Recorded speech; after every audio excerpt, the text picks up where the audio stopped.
Selamat siang, jumpa lagi dengan Denok Ayu Novel.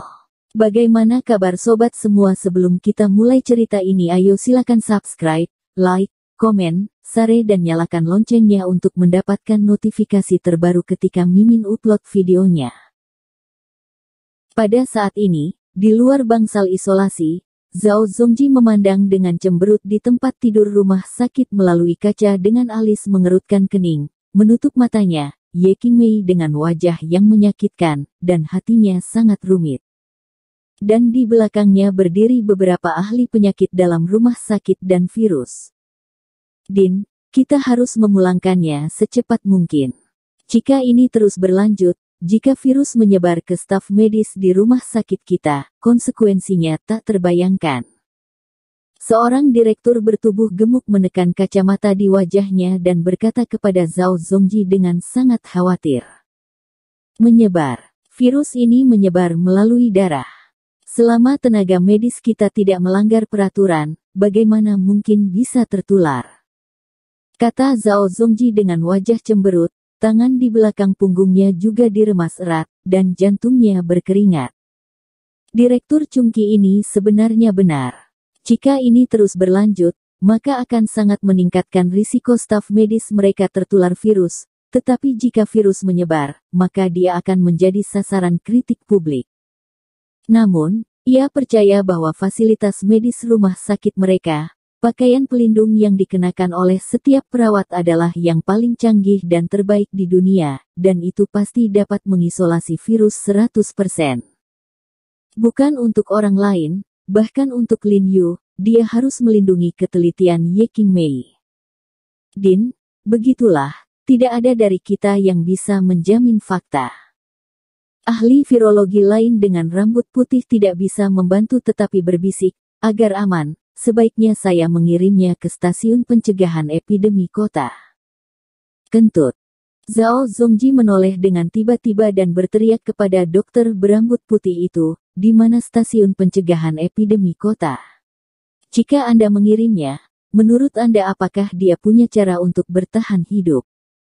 Direktur gemuk itu melirik Zhao Zongji dengan sedikit ketidakpuasan, dan bergumam dengan suara rendah, kamu tidak peduli dengan hidup dan mati semua orang di rumah sakit kami. Apa katamu? Katakan padaku lagi. Ketika Zhao Zongji mendengar kata-kata Direktur Chungqi, dia sangat marah, dan menunjuk ke arah Direktur Chungqi dan berteriak, kalian, apakah Anda sudah melupakan kebaikan He Jiarong kepada Anda?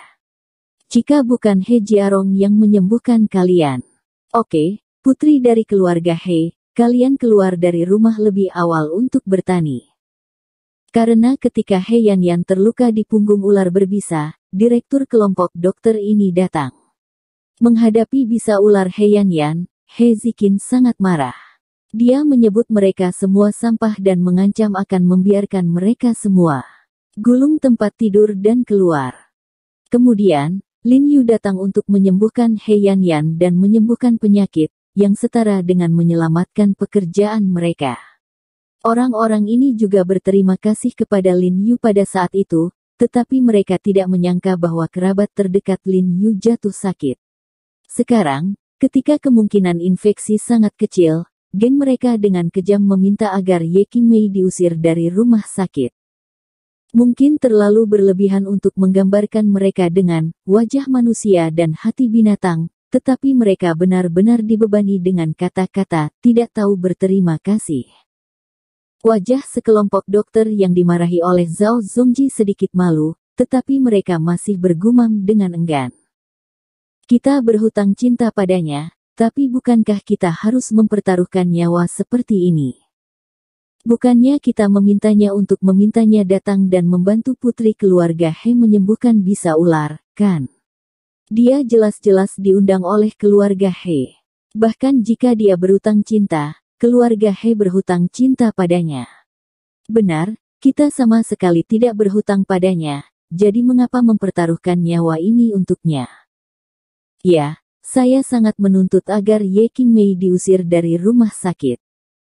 Zhao Zongji gemetar saat mendengarkan kata-kata orang-orang, dan menunjuk ke kemarahan mereka yang tak ada habisnya, sekelompok serigala bermata putih, sekelompok serigala bermata putih. Presiden Zhao, kami juga demi semua staf di rumah sakit kami, dan juga demi Anda. Jika virus menyebar, Anda yang pertama-tama akan bertanggung jawab untuk itu. Direktur Chungki menurunkan kacamatanya dan berkata dengan suara yang dalam kepada Zhao Zongji, selain itu, Anda hanyalah seorang wakil dekan. Anda belum memberikan kendali penuh atas masalah-masalah di rumah sakit. Pada saat ini, langkah Cheng yang keluar dari koridor untuk menelepon telah tergesa-gesa. Dia hanya mendengar apa yang dikatakan semua orang. Tanpa mengucapkan sepatah kata pun, dia tiba-tiba mengeluarkan belati yang dia bawa dari pinggangnya dan memutarnya sedikit di tangannya. Tiba-tiba, belati itu langsung terbang ke arah langit-langit. Ledakan. Setelah hanya mendengar suara keras, lampu listrik di atas langit-langit tempat sekelompok ahli dokter berdiri tiba-tiba meledak, dan serpihan kaca terbang ke salah satunya. Aduh! Semua orang langsung berteriak, sambil memegangi kepala untuk menghindarinya, lalu semua melihat ke arah lampu listrik yang rusak di langit-langit, dan kemudian kulit mereka berubah tiba-tiba. Saya melihat belati menusuk alur lampu listrik yang retak di langit-langit. Dia berjalan beberapa langkah dengan cepat, menginjak pegangan pintu di sebelahnya, tubuhnya tiba-tiba terbang, meraih belati dari langit-langit dan jatuh ke tanah lagi, dengan dingin menatap para dokter dan ahli di seluruh papan, dan berkata dengan dingin, Jian Ye Nona Ye dapat mengantarnya keluar dari rumah sakit. Tidak apa-apa mengirimnya ke stasiun pencegahan epidemi. Tapi ada yang ingin saya katakan lebih dulu. Saya akan mengingat Anda semua yang ada di sini hari ini. Jika Nona Ye melakukan kesalahan, Anda semua akan ikuti pemakaman. Mengikuti kata-kata ini tanpa emosi sedikit pun, seperti pedang tajam, menusuk ke dalam hati semua orang. Ketika sekelompok spesialis medis mendengar kata-katanya, hati mereka tercengang, wajah mereka memucat ketakutan, mereka saling melirik, dan tidak berani berbicara lagi. Ketika Zhao Zongji melihat mereka mengempis satu persatu, hatinya terus terang, dan dia memandang mereka dengan sedikit penghargaan, berpikir bahwa terkadang hati nurani moral memang tidak sekuat kekuatan. Bagaimana? Apakah ada yang menyarankan agar Nona Ye diusir dari rumah sakit? Zhao Zongji melirik kelompok ahli dokter dan berkata dengan ringan. Sekelompok orang melihat mata dingin Bu Cheng, di mana mereka berani berkomentar lagi, menundukkan kepala, dan tidak berani mengatakan apapun. Yah, karena tidak ada yang mengusulkan untuk memindahkan Nona Ye ke rumah sakit, biarkan dia terus menerima perawatan di rumah sakit kita. Zhao Zongji mendukung tangannya dan melirik dengan bangga ke arah kelompok dokter ahli. Sekelompok dokter ahli berani marah tetapi tidak berani berbicara, mengetahui bahwa Zhao Zongji disengaja, mereka tenang dan tidak mengatakan apa-apa. Pada saat ini Jiang Yan tiba-tiba membuka pintu dan keluar dari bangsal. Dia melepas pakaian pelindungnya dan bertanya dengan cemas, bagaimana? Apakah kamu sudah menghubungi Jiarong? Bu Cheng dengan lembut menggelengkan kepalanya, dan jejak kehilangan dan kekhawatiran melintas di wajahnya yang tegas.